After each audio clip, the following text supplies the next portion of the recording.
মাসের খাদ্য মজুদ ও $29 বিলিয়ন রিজার্ভ রেখে যাচ্ছে অন্তর্বর্তী সরকার, বলেছেন প্রেস সচিব। গাজার জন্য $500 কোটি সহায়তার প্রতিশ্রুতি আসবে শান্তি পর্ষদ থেকে, বলেছেন ডোনাল্ড ট্রাম্প। মুক্তি পাচ্ছে চিত্রনায়িকা মৌসুমীর নতুন সিনেমা অর্ধাঙ্গিনী। আসসালামু আলাইকুম, জিবিসি টেলিভিশনে আপনাদেরকে স্বাগতম। আপনাদের সাথে আছি আমি সামিয়া সুলতানা। এতক্ষণ শুনছিলেন সংবাদ শিরোনাম, এবারে বিস্তারিত। অন্তর্বর্তী সরকার বিদায়ের সময় দেশে 6 মাসের খাদ্য আমদানির সক্ষমতা এবং $29 বিলিয়ন বৈদেশিক মুদ্রার রিজার্ভ রেখে যাচ্ছে বলে জানিয়েছেন প্রধান উপদেষ্টার প্রেস সচিব শফিকুল আলম। রোববার রাজধানীর বেইলি রোডে অবস্থিত ফরেন সার্ভিস একাডেমিতে উপদেষ্টা পরিষদের বৈঠক শেষে আয়োজিত সংবাদ সম্মেলনে তিনি এ তথ্য তুলে ধরেন। শফিকুল আলম বলেন, 2024 সালের 5 আগস্ট অধ্যাপক মোহাম্মদ ইউনূস দায়িত্ব গ্রহণের সময় দেশের বৈদেশিক মুদ্রার রিজার্ভ ছিল মাত্র $15 বিলিয়ন। সে সময় ব্যাংকিং খাত কার্যত অচল অবস্থায় ছিল এবং কয়েকটি ব্যাংক দেউলিয়া হয়ে পড়েছিল বলেও দাবি করেন তিনি। বর্তমান সরকারের নেওয়া পদক্ষেপের ফলে রিজার্ভ বেড়ে এখন $29 বিলিয়ন দাঁড়িয়েছে। তিনি আরো বলেন, বিদায়ের সময় যে পরিমাণ রিজার্ভ রেখে যাওয়া হচ্ছে তা দিয়ে অন্তত 6 মাসের খাদ্য আমদানি ব্যয় মেটানো সম্ভব হবে। এর মাধ্যমে দেশের সামগ্রিক অর্থনৈতিক ব্যবস্থাকে একটি স্থিতিশীল অবস্থায় এনে হস্তান্তর করা হচ্ছে বলেও মন্তব্য করেন প্রেস সচিব। মানবাধিকার পরিস্থিতি প্রসঙ্গে শফিকুল আলম দাবি করেন, গত 18 মাসে কোনো গুমের ঘটনা ঘটেনি। এ সময়ে সরকারকে ফ্যাসিস্টদের কার্যক্রম মোকাবিলা করতে হয়েছে উল্লেখ করে তিনি বলেন, চ্যালেঞ্জিং পরিস্থিতির মধ্যেও বিভিন্ন ক্ষেত্রে সংস্কার কার্যক্রম পরিচালনা করা হয়েছে এবং প্রয়োজনীয় আইনগত কাঠামো গড়ে তোলা হয়েছে। সংবাদ সম্মেলনে তিনি আরো বলেন, অন্তর্বর্তী সরকার দায়িত্ব পালনকালে অর্থনীতি পুনরুদ্ধার, ব্যাংকিং খাতকে সচল করা এবং প্রশাসনিক সংস্কারের মতো গুরুত্বপূর্ণ বিষয়গুলোতে অগ্রগতি অর্জন করেছে। এবারে আন্তর্জাতিক প্রসঙ্গ। গাজার জন্য $500 কোটি সহায়তার প্রতিশ্রুতি আসবে শান্তি পর্ষদ থেকে, বলেছেন ডোনাল্ড ট্রাম্প। মার্কিন প্রেসিডেন্ট ডোনাল্ড ট্রাম্প বলেছেন, শান্তি পর্ষদের সদস্য দেশগুলো আগামী বৃহস্পতিবার বৈঠকে গাজার পুনর্গঠন ও মানবিক সহায়তার জন্য $500 কোটি বেশি অর্থ সহায়তার প্রতিশ্রুতি দেবে। গতকাল রোববার নিজের সামাজিক যোগাযোগ মাধ্যম ট্রুথ সোশ্যালে এক পোস্টে ট্রাম্প লেখেন, সদস্য রাষ্ট্রগুলো ফিলিস্তিনি এই ভূখণ্ডে স্থানীয় পুলিশ গড়ার জন্য জাতিসংঘ অনুমোদিত একটি আন্তর্জাতিক বাহিনী গঠনে হাজারো কর্মী দেওয়ার প্রতিশ্রুতিও দিয়েছে।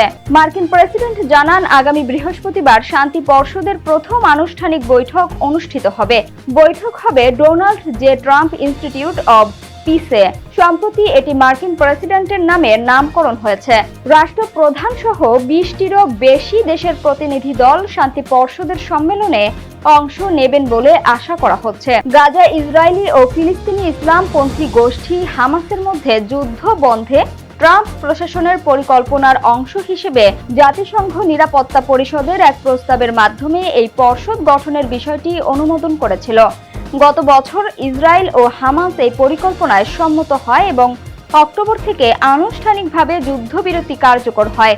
তবে উভয় পক্ষই বারবার একে অপরের বিরুদ্ধে যুদ্ধবিরতি লঙ্ঘনের অভিযোগ তুলেছে।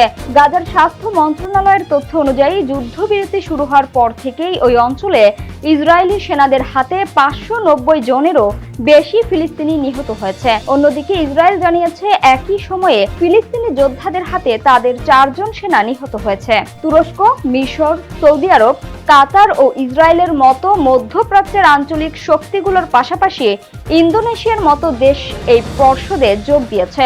তবে যুক্তরাষ্ট্রের পশ্চিমা মিত্ররা এ বিষয়ে কিছুটা সতর্ক অবস্থান নিয়েছে। এবারে বিনোদনের সংবাদ। মুক্তি পাচ্ছে চিত্রনায়িকা মৌসুমীর নতুন সিনেমা অর্ধাঙ্গিনী।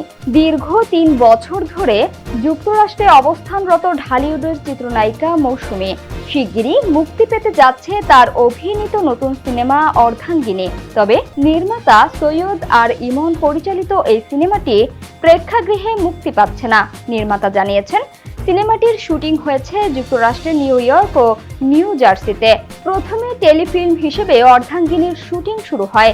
নির্মাণ শেষে যুক্তরাষ্ট্রে একটি প্রিমিয়ার শো অনুষ্ঠিত হয়। সেখানে সিনেমাটির দৈর্ঘ্য ছিল 1 ঘন্টা 20 মিনিট। সিনেমাটি প্রথমে টেলিফিল্ম হিসেবে নির্মিত হলেও পরে সম্পাদনার মাধ্যমে পূর্ণ দৈর্ঘ্য চলচ্চিত্রে রূপ দেয়া হয়। নির্মাতা আরও জানিয়েছেন 2024 সালেই এটি মুক্তির পরিকল্পনা ছিল, কিন্তু দেশের রাজনৈতিক পরিস্থিতি ও যুক্তরাষ্ট্রে হল প্রাপ্তিজনিত জটিলতায় তা সম্ভব হয়নি।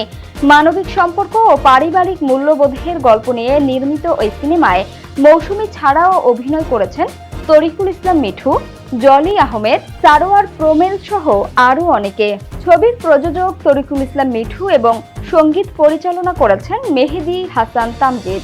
আধুনিক জীবনের আত্মকেন্দ্রিকতা ও সামাজিক বাস্তবতাই এই সিনেমার মূল উপজীব্য। সিনেমাটির প্রযোজক তরিকুল ইসলাম মিঠু এবং সঙ্গীত পরিচালনা করেছেন মেহেদী হাসান তামজিদ। জানা গেছে, সিনেমাটি বিডি ফিল্মস USA নামের ইউটিউব চ্যানেলে দেখা যাবে।